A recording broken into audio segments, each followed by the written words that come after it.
Hey, welcome, my name is Oli and today we'll check the Razer Viper V3 Pro. So this one was really anticipated. We all know that after the Viper V3 Hyperspeed, the Pro version will follow. And here we are. And it already gets a lot of hype and positive feedback. On the paper, everything looks great. But let's see how good this Viper V3 Pro really is, or maybe not. First, let's do a quick unboxing. You will find, of course, directly the mouse here in the color white. It's also available in the color black. You will get immediately in the box the hyper polling dongle in white, matching the mouse color. Also in the box we'll find a USB-A to USB-C cable, grip tapes, stickers, and the manual. Regarding the technical specification, compared to its predecessor, the Viper V2 Pro with the Focus Pro 30K sensor, the Viper V3 Pro has the new Focus Pro Gen 2 sensor, which enables a DPI up to 35,000. With the including wireless hyper polling dongle, you can set the polling rates up to 8,000 Hz. Of course, of the battery life. I had only around 20 hours of battery in 8K mode. Maybe just use the 8K while gaming and switch to 1K for normal usage. You can set DPI and polling rates in Razer Synapse software. Compared to the Hyperspeed version, the sensor position is more centered. And of course, it's lighter with a weight of 54 grams.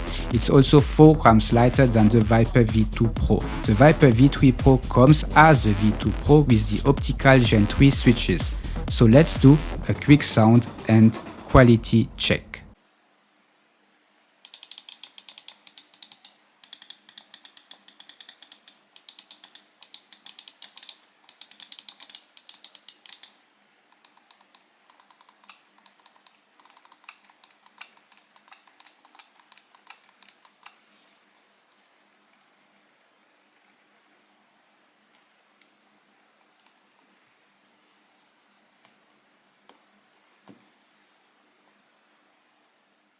The clicks feeling are okay, almost the same feeling as on the Viper V2 Pro, maybe a bit lighter, no post-travel and a bit of pre-travel. They are okay even if I'm not a big fan of Razer optical switches.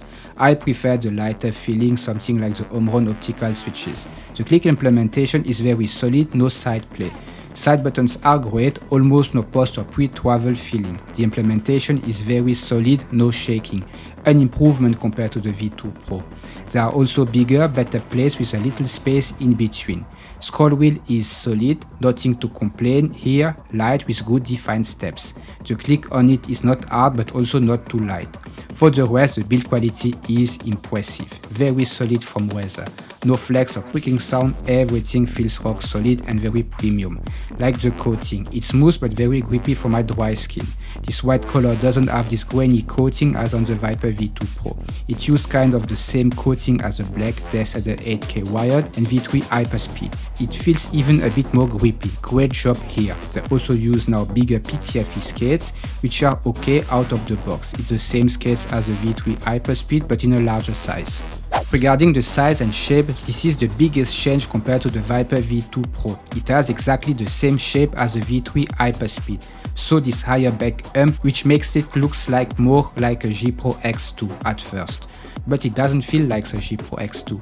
It may have the same feeling, but at the back the V3 Pro falls shorter and the front and how the main clicks angle feel are different. The click position on the Viper still remain lower as on the G Pro X. Also from the size, the V3 Pro feels bigger in hands compared to the G Pro X2.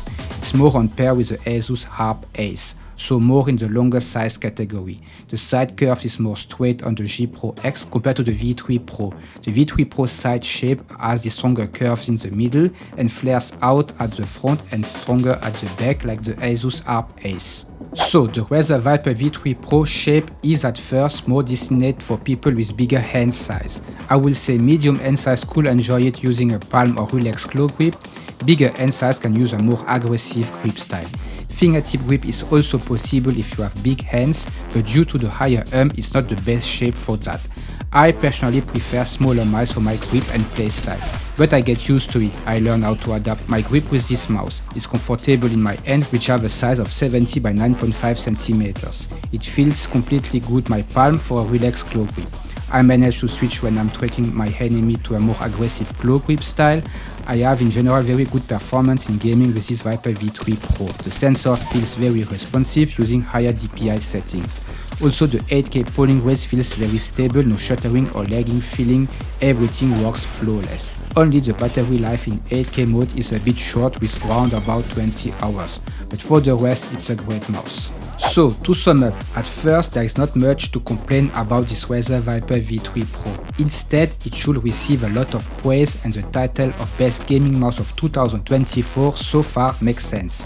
Compared to its direct competitor like the Logitech G Pro X Superlight 2, on the paper the Viper V3 Pro is better.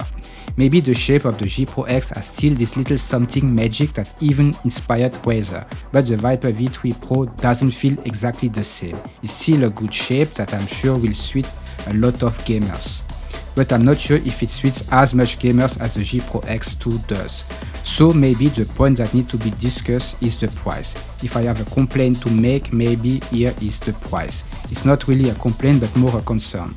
I mean, with $160 or €180, it's on par with other similar premium gaming mouse like the Beast X, Final Mouse ULX, the Logitech G Pro X Superlight 2, or even Asus ROG last gaming mouse, the Keris 2 Ace. They all have high-end specifications, some of the best sensors on the market with 4K or 8K polling rates possible. But it's hard to recommend a gaming mouse for more than $150 or euros. I mean, if you are ready to spend $150–200 on a gaming mouse, then fine, go for the Viper V3 Pro or maybe the Beast X or Final Mouse ULX for a more aggressive shape. But just keep in mind, expensive doesn't always mean it's the best. So that is for today. I hope you enjoyed this review. If so, please drop a like and sub to the channel. If you want more infos, you can also follow me on Twitter or X, where I post some news and what is coming next. Thanks for watching, and as always, see you next time. Bye bye.